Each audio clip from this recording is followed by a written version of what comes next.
So what is going on, everybody in the YouTube world? I'm back with yet another video, and quite surprisingly, I have a different video. I'm back reviewing old movies from yesteryear. And yes, I said yesteryear. And it will feature none other than Ron O'Neal from the movie Superfly, circa 1972. And I also want to give a shout out to Ashley Says So.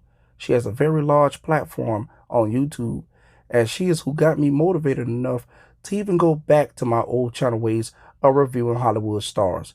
Go check out her channel because she should really be receiving millions of views for her hard work. My goodness. Listen, I'm the type of guy who loves movies from the 1970s, 80s, and on, including Superfly, which debuted August 5th, 1972. On the basis of Superfly, many predicted that O'Neal would become the biggest black star since Sidney Poitier, and he would have, if not for several setbacks.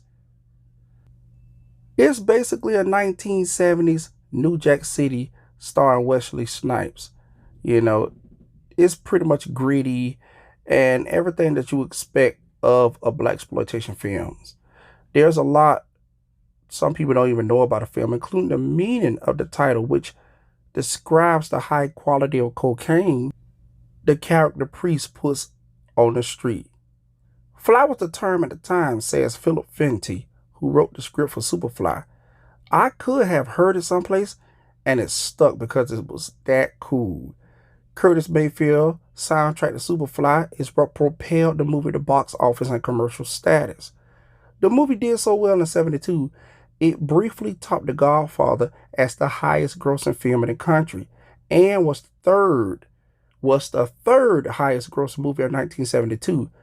The theater ran out of tickets while a line still stretched around the block.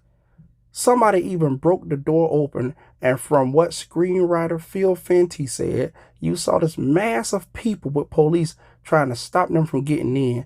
That's just how big the film was when it came out. He also said that was a very, very high moment for him.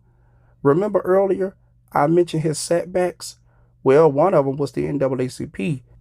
They was one of the first ones to come after him. Singer Curtis Mayfield spent the rest of his life defending the film. He said nobody called James Bond, Tarzan, or Frankenstein white exploitation movies. That's exactly what he told the Chicago Tribune at the time. Now, you already know not everyone loves seeing black drug dealers and the street life humanized. Groups like the NAACP, they also criticized the film for its violence and depictions of drug use as if it wasn't happening in real life. Stop it. And of course, accusing them of glorifying terrible people. I just never could understand that word black exploitation. They didn't call it white exploitation when we saw James Cagney's gangster films and a huge amount of the film which dealt with mafia and bootlegging. How it's okay for some but not the others still baffles me. So here's another thing. Some critics also even believe that the film's glorification of drug dealers serves to subtly critique the civil rights movement failure. So they was even saying that around 1972, some of the reason why you had these black exploitation films like pimps and drug dealer movies was because it was a critical failure of the civil rights movement during the turbulent 1960s. And they trying to pick up where they left off.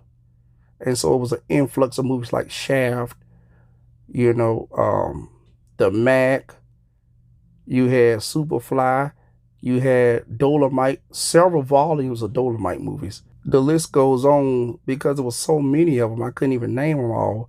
You had Pam Grier, you had Richard Roundtree, you had Fred Williamson, you had Max Julian, you had so many black rising stars that was all had a similar interest, and it was sticking it to the man. That's how they called it. So in watching yesterday's Ashley Says So video about Ron O'Neal Superfly, it was mentioned about how basically his career was stunted. It was stunted after so much negative press surrounding the movie came out. And He had Superfly TNT that came out in 1973 that bombed box office. It didn't do nearly, not even close to what the original film did. And so I just would like to thank Ashley Says So for getting me back into the groove of making old forgotten Hollywood movies. So I was priceless, Raw. Thanks for watching, and be sure to like, comment, and share my video. Until we meet again, take care.